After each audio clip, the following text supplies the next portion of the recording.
the whole like this is the end of the world for residential real estate narrative is, look, I get, it gets you clicks and that sort of stuff, but it just usually isn't the case. Like recession and real estate, I think there's a massive recency bias based off of what happened in 2008.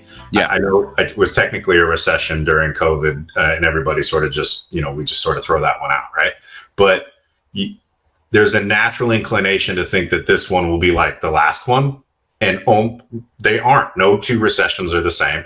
Right. No two things that impact the economy are the same. And historically, when GDP goes down, that doesn't mean real estate values tank. Right.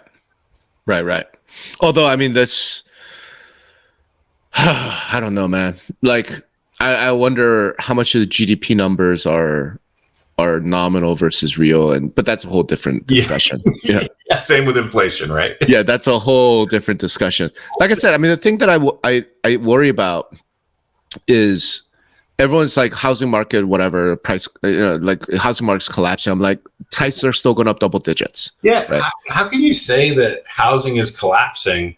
Like, I'm saying the problem is the other one, right? In other words, the problem with the housing market is not that it's collapsing, it's that it's too expensive.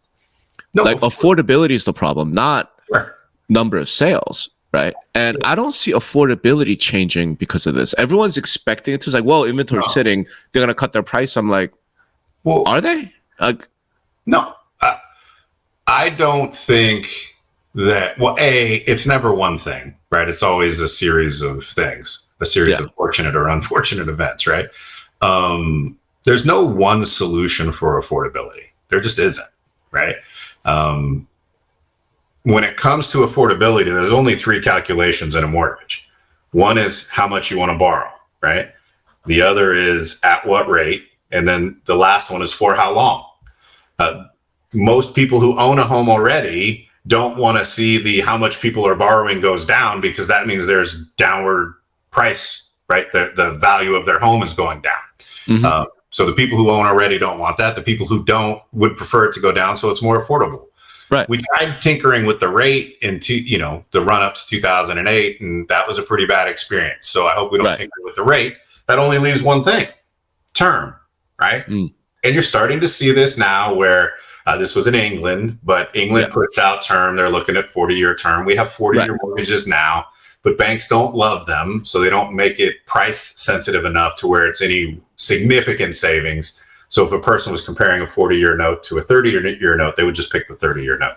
But and I get made fun of for this sometimes when people freak out. But like I say, push out terms, just do it 100-year fixed. Right. Why not 500?